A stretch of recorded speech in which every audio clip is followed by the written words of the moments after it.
고양이 합사는 굉장히 어려운 일입니다. 만약에 저희가 인형으로 설명한다던가 온라인에 나와 있는 대중매체를 통해서 보는 그런 방법으로 합사가 잘 된다면 저희 센터는 아마 25년 전에 문을 닫았을 텐데요. 이 고양이 합사는 절대 인형으로 설명해서는 안 됩니다. 왜냐하면 그 고양이의 성격마다, 기질마다, 그 상황마다 보이는 행동 반응들이 모두 다 다르기 때문에 그거를 세밀하게 그 현장에서 조율을 해야 됩니다. 그래서 저희가 직접 방문하는 상담이 굉장히 고가의 비용인 거고 대신 효과를 빨리 보시죠. 하지만 온라인 상담으로 원격 코치를 받으셔도 방문 상담과 비슷한 효과를 보실 수 있기 때문에 저희가 아주 세밀한 문진을 통해서 먼저 파악을 한 뒤 하나하나 알려드리고 있습니다. 25년의 노하우를 그대로 전수해드려요.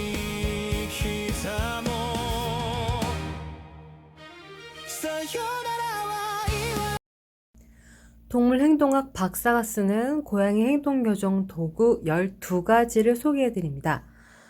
첫 번째, 소리 신호가 있습니다. 클리커나 볼펜 버튼을 딸깍 이런 식으로 손뼉이나 무릎을 치셔서 일정한 소리 신호를 주셔서 교정할 때 사용하는 방법이 있습니다. 그리고 두 번째, 낚싯대 피싱 라드를 사용하는 방법이 있는데요. 시력과 인지 기능 및 기질을 관찰할 때 사용합니다. 그래서 단순히 놀아주는 데 쓴다거나 이렇게 단순한 용도로 저희는 쓰지 않고요. 그리고 세 번째, 루어가 있습니다. 흔히 간식이라는 표현을 사용하지만 동물에게 있어 간식이라는 개념은 없습니다. 행동교정 시 반려동물을 유인하기 위해, 고양이를 유인하기 위한 모든 도구를 루어로 볼 수 있는데요. 실제 이 낚시할 때 이 루어를 사용해서 물고기를 잡는데 거기에 이제 착안해서 저희가 고양이 행동교정 시에 여러 가지 말씀드린 대로 인지기능, 시력, 기질, 성격 또 이런 것들을 조합했을 때 어떠한 하모니가 나오는지를 파악할 때 이런 것들을 사용하고 있습니다. 그리고 네 번째, 레이저 포인트가 있는데요. 같은 장소에서 색깔, 모양, 재질이 다른 방석으로 실험하면 실제 우리 고양이가 좋아하는 방석, 밥그릇, 물그릇, 사람, 옷, 미용실, 병원 이런 것들도 모두 테스트를 해볼 수 있는데요. 쉽게 말해서 이제 A라는 장소에 레이저 포인트를 쐈고 B라는 장소에 레이저 포인트를 쐈는데 만약에 고양이가 A라는 장소에만 간다. 그럼 이 고양이는 B라는 장소를 싫어하거나 아니면 B라는 장소보다 A라는 장소를 더 좋아할 가능성이 높은 거죠. 그래서 이것을 이제 논문에서 하는 것처럼 3반복 실험 이상으로 해서 저희는 최소 10번 이상 실험을 하기도 합니다. 그리고 다섯 번째, 체류 공간도 굉장히 중요한 행동교정 도구 중에 하나입니다.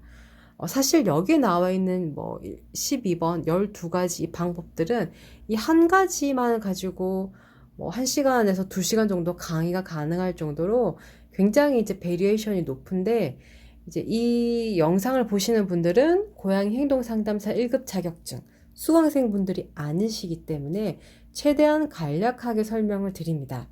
어쨌든 이 체류 공간만 해도 사실 글쎄요, 이것만 가지고 몇 날 며칠은 강의를 해도 모자랄 정도의 내용이긴 한데 정말 간단하게 말씀드리면 방석, 수건, 담요 등도 체류 공간이 될 수가 있고요. 그리고 흔히들 강아지한테 쓰는 이동장, 하우스라고 하는 그런 것들 아니면 정말 극단적인 예로 엄마나 아빠가 신었던 이 양말 한 켤레, 한 켤레, 한 짝, 이것조차 체류 공간이 될 수도 있습니다. 중요한 건 그런 것들을 그냥 던져준다고 해서 체류 공간이 되지는 않고요. 이 체류 공간을 만들어주는 방법은 또 따로 있습니다.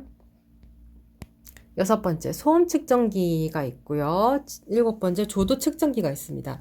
아직까지 이런 것들이 대중매체 소개가 된 적은 없는 것 같은데요. 아마 상당히 좀 생소한 도구거나 아니면 이 도구를 사용하는 그 전후 방법에 대해서 저희가 사실 블로그나 유튜브에 한 번도 공개한 적이 없어요. 지금까지는 공개한 내용들만, 정말 일부 공개하는 내용들만 이제 알려져서 그것만 계속해서 이제 반복되고 있는데 이제 그 공개한 내용조차 그 잘못 쓰고 있는 경우들이 좀 있어가지고 아마 좀 부연 설명이 많이 필요할 것 같습니다. 아무튼 이 고양이 행동 교정에서는 6번, 7번 도구도 굉장히 중요합니다. 특히 이 고양이 5가지 성격 중에 3가지 성격은 이 6번, 7번의 영향을 많이 받기 때문에 저희가 아주 자주 사용하는 도구 중에 하나고요. 그리고 8번째 마스킹 테이프가 있습니다. 이거는 강아지 행동 교정 시에도 사용하고요. 줄 때도 사용하기도 하고요. 이런 것들을 사용해서 강아지나 고양이가 행동 교정의 인지 과정을 확실히 높여줄 수 있는 그런 도구로 사용하고 있습니다. 그리고 9번째 스틱 스푼이 있고요. 이 스틱 스푼 같은 경우는 다음 보시는 영상이죠. 이게 이제 저희가 한 8년 전에 찍었던 영상인데 이제 그때 다이소를 갔다가 이렇게 발견한 도구예요. 그래서 그게 이제 저희가 한 2년, 3년 전에 블로그에 적었고 그게 이제 또 이렇게 막 알려지면서 뭐 좋게 말하면 참고를 하신 거고 뭐 나쁘게 말하면 그냥 무단 도용을 하신 건데 그걸 좀 잘못 사용하고 계시더라고요. 이 스틱 스푼을 가지고 그냥 뭐 간식 주는데 이렇게 사용하시는데요. 단순히 간식 사용하는 데만 쓰는 게 아닙니다. 그리고 그렇게 간식 주는 데만 사용할 때도 그 방법들이 좀 잘못됐거나 수정 보완해야 되는 파트가 좀 많아가지고요. 사실은 네, 뭐, 이렇게 아무래도 고양이 행동 교정 방법이 알려진 게 없다 보니까, 뭐 급한 대로 이렇게 막 아무거나 이렇게 막, 이것저것 다 가져다 쓰시는 것 같은데요. 이게 올바로 썼을 때 정말 제대로 된 효과가 있다는 거. 예를 들면, 신부전인 고양이에게 뭐, 갑상선 약을 주면 안 되잖아요. 약간 그런 식으로 좀 쓰는 것 같아요. 뭐, 예를 들어 뭐, 외상을 입었다. 그래서 뭐 수술이 필요한데 거기다 뭐 그냥 빨간 약을 배에 바르는 뭐 진짜 20년 전 군대에서나 있을 법한 뭐 지금은 그렇지 않겠지만 당시에는 이제 복통이 나서 이제 군대 가면은 배에다 빨간 약 발라주고 그냥 가라 그랬대요. 이건 저희 학과 동기가 이야기해줘서 저도 들은 내용인데 아무튼 약간 그런 식으로 좀 이게 아는 사람이 보면 굉장히 그런 방법 중에 하나가 스틱 스푼도 있는 것 같습니다. 그래서 스틱 스푼 같은 경우도 이제 고양이의 기질에 따라서 써야 되는 경우가 있고 또 안 써야 되는 경우가 있는데 이제 그런 것들에 대한 구분이나 판단도 굉장히 중요합니다. 그래서 단순히 뭐 이러한 도구들이 있다 없다를 떠나서 이러한 도구 하나하나에 대한 정말 이해가 필요합니다. 우리가 왜 의학도 보면 스페셜리스트가 있잖아요. 심장은 심장내과 뭐 전문의가, 뭐 내과는 내과 전문의가, 치과는 치과 전문의가, 정형외과는 정형외과 전문의가 이런 식으로 이게 좀 세분화돼서 접근을 해야 되는데 이제 행동학이 워낙 인기다 보니까 이제 행동학 전공자가 아니신 분들이 뛰어들면서 이제 전공자가 봤을 때는 저거 심장약이 필요한데 왜 안약을 넣지? 이러한 케이스들이 이제 굉장히 많이 보이는 거죠. 그런 것들을 이제 하나하나 다 짚고 넘어가기엔 너무 많을 정도로 정말 유튜브 컨텐츠가 엄청날 정도로 이게 좀 많아서 이게 맞는 건가 싶기도 하고요.